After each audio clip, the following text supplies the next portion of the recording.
Hi there, this is Thomas Eugene Schussler III. So I've opened up a draft booster, a collector booster, and a set booster of the Magic the Gathering Commander Legends, Dungeons and Dragons Battle for Baldur's Gate boxes. And so I'm going to do a quick summary here. It's going to be a quick rundown of roughly what you can expect in the boxes in case you don't got time to watch the like hour plus long little box openings that I do.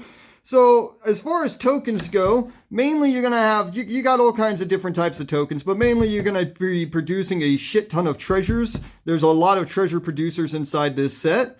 So if you're interested in treasures, that's good for you. I've only found one of these fucking bunnies, so that's like a new token I've seen in here. There's someone that produces bunny tokens, and of my 3 boxes, I only got the one, so I thought I'd just slap that in there because that's still bugging the shit out of me. And then you've got the initiative, and the initiative is the new mechanic in this set. It works kind of like Venture and Monarch 2 in 1. Pretty much if you have the initiative, it's at the beginning of your upkeep. You will venture into the Undercity or further into a dungeon that you're already in. So if you're in a different dungeon, then you'll keep going through that. And then if somebody deals combat damage to you, that person takes the initiative. And whenever you take the initiative or at the beginning of your upkeep, you venture into the Undercity. And you've got the Undercity, which is the new dungeon that they've got. I like this dungeon a lot better than the last ones they had. I actually think this is actually worth the shit. And the fact that they combined it with something that will put you into the dungeon every turn makes it much, much better. This is a much better mechanic in this set. I did not like the last Dungeons and Dragons set. I was not a fan of it, but that really ups it a lot. And then another thing that you can expect is you'll get some of these faceless ones in here. He is a colorless legendary enchantment creature background, and the purpose for that is so that you can choose him to be either your commander or your background, and it's got choose a background.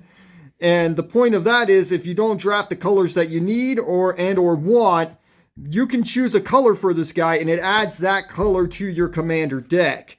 And what is a background, you ask?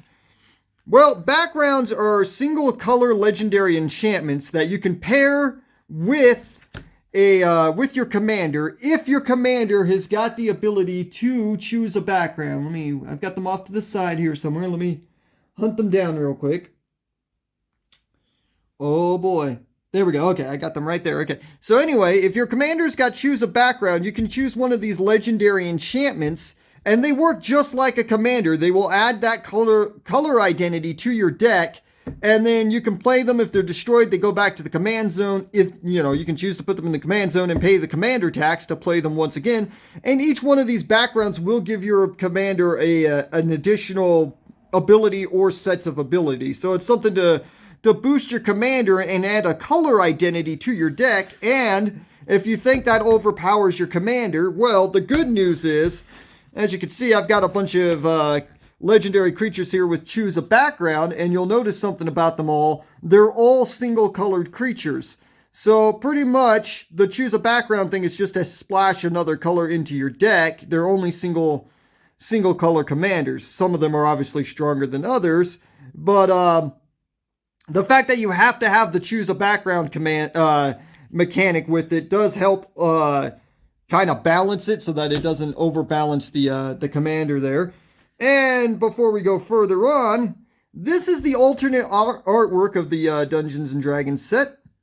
And just like it's just like the last set. They look exactly the same. I'm actually not a fan of this alternate artwork, but we'll let it slide because the set's not too bad.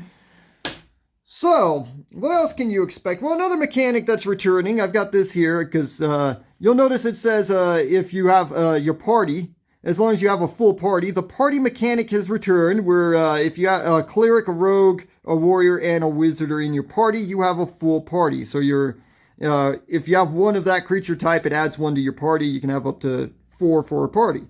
So they brought the party mechanic back. I can't remember what set that was from, but it wasn't in the Dungeons and Dragons set, which makes absolutely no sense. It would have been perfect in there, along with the adventure mechanic, which also, it came from the same set the party mechanic was in. If I remember it correctly, neither one of these mechanics was in the the last Dungeons and Dragons set, which makes absolutely no sense because they're tailor-made for the Dungeons and Dragons set. And the adventure mechanic is you play the card for the adventure cost, and then it gets exiled, and then you can play the card from exile as long as it's on an adventure for its regular cost. So you kind of get 2 cards for 1 with it, and there are other things that, if you got cards in exile or if it's on an adventure, stuff that combos off of it, but that's the bare basic bones of what adventure is. And then another thing you can expect is a lot of D20 dice rolls. You'll notice the D20s are back. This actually was in the last Dungeons and Dragons set, which actually made a lot of sense. And it makes a lot of sense for them to bring it back for this one. And another thing that you can expect is a shit ton of dragons. Dragons, dragons, dragons, dragons, and more dragons. I said this in all the box openings I opened. I like this set. I thought it was pretty good. I'm still a bigger fan of New Capena than this one, but this was a really good set. I really dig it. But if you're looking to make a dragon deck, buy this set, because not only do you get dragons up the ass, they're really good dragons for commander sets. You could build a badass fucking dragon deck out of this set. So, I mean, just non-stop dragon stuff. In fact, while we're on the subject, you'll also get these dragon orbs of dragonkind. And they're all mana rocks where you tap it to add a mana of the color. And then when you spend it to cast a dragon, as you can see here, you'll get a little bonus additional thing when you use them to cast dragons. So a little combo for your dragons there.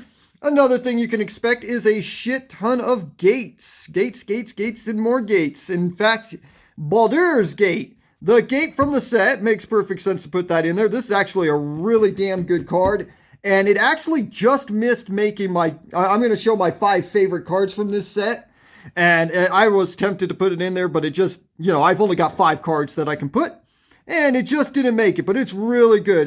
2 and tap it, add X mana of any one color where X is the number of other gates you control.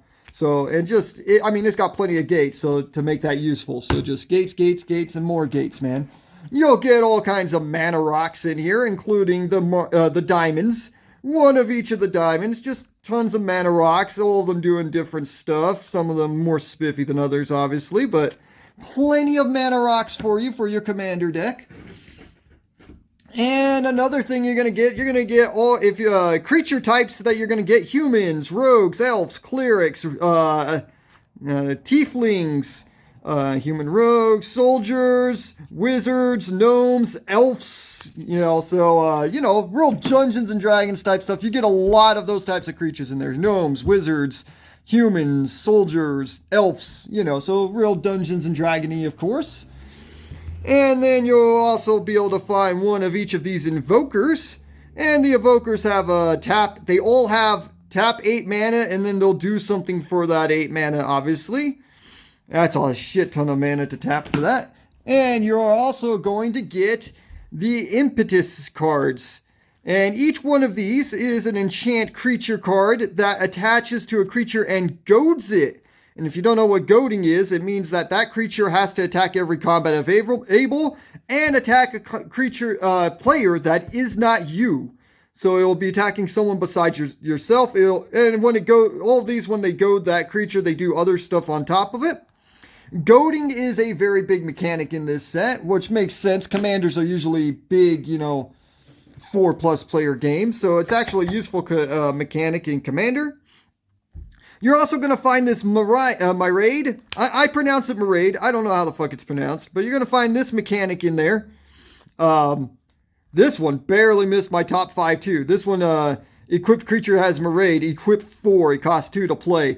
Miraid is whenever the creature attacks a player, you create a token that's a copy of that creature for every single opponent you have, and that token attacks, you have 1 of those tokens attached to each player. So pretty much the Miraid is when this creature attacks 1 player, you're gonna produce a copy that attacks all the other players. And real nifty ability there. So this one barely, this was the next one I was gonna pick, but I only got so many I can pick. So that one just missed it. And you're also going to get these gods. And these gods have, as long as your life is less than your starting life total, they are indestructible. And then, they got little abilities, obviously different stuff on them, but you're going to get some indestructible gods. I'm pretty sure there's another planeswalker somewhere. I didn't do the research to find it, but there's 2 of the planeswalkers for you right there. And so that's what you can expect. This one's producing, this is the guy that produces the tokens. No, he lets you, he's the one that lets you, yeah, he produces little tokens. He produces little tokens and he lets you cast spells for less. And then this one's going to be producing, tokens, correct? Oh, no, okay, you can produce, you can cast other players' spells when you, like, exile them and then you can cast them. There you go. So that's a very brief rundown summary in case you don't have time to go through one of the other videos. If you want a more detailed look at what you're going to get, you can go through my box openings. I run down what you get in them pretty good. These are my 5 favorite cards from this set in no particular order. I'm not ranking them 1 through 5, but here's Pact Weapon. And it is an artifact equipment for 3 in a swamp. And as long as it's attached to a creature, you don't lose the game for having 0 or less life. And then whenever equipped creature attacks, draw a card and reveal it. That creature gets +X/+X until end of turn, and you lose X life, where X is that card's mana value. And so, that's obviously a drawback that you're losing the life, but you don't have to attack with the creature, and you still don't lose the game for having 0 life. So that's a really spiffy equipment there. I really dig that. Here's Wilson, the Grizzly, and he is not super powerful. Now, I didn't put the 5 most powerful. I didn't rank them based on power. I just put them on my 5 favorite from this set that I pulled from these boxes. We got Wilson's just a 2/2 bear, commander bear for 2, but he can't be countered. He's got Vigilance, Reach, Trample, and Ward 2, and he's got Choose a Background. And I just thought, and he looks real spiffy, dude. Look how good that the card looks, the shininess, and then like the bear just looks freaking awesome. So I just think it's a really cool looking card, and I think you get a lot of bang for your buck for 2. I'm probably never even going to play this guy. He might not ever end up in one of my decks, but I really dug that bear and really liked him. Cultist of the Absolute is a background, and it only costs 1 swamp to play, and it gives your commander +3/+3, flying, death touch, ward, pay 3 life, and at the beginning of your upkeep, sacrifice a creature. So you do have to sacrifice the creature, but you're getting, again, just like with the bear, just like with our little bear here, you're getting a lot of bang for your buck for 1 fucking swamp, dude. And it starts in your command zone. So as long as you pull a swamp, you can pretty much bring it out turn 1 and then get ready to rumble. Now these next 2 are bad motherfuckers, dude. This one is Legion of Loyalty, 6 and 2 planes. Creatures you control have Marade. That's that ability I just said where when you attack, it attacks every player. Every single one of your creatures have that, and it's an enchantment. So it's just going to stay on the field, man. So I thought that was a bad son of a bitch right there. I really dig that card. And then this one, Ascend from Avernus, X and 3 planes. It's a sorcery. Return all creature and planeswalker cards with mana value X or less from your graveyard to the battlefield, and then you exile it. So if you're late in the game and you got a shit ton, if someone just board wiped everything, you just slap everything right back onto the battlefield, man. That is tight, man. That's a good one for commander, especially, somebody board wipes you or something. That's a bad motherfucker. So anyway, so that's the quick summary. I thought I'd make a quick video of what you can expect from this set. That's the bare bones basics. I hope you enjoyed. I'm going to try to do one of these for all the future sets. Something new that I'm going to be doing. So hope you enjoyed it. Thanks for tuning in. I guess I'll see you next time.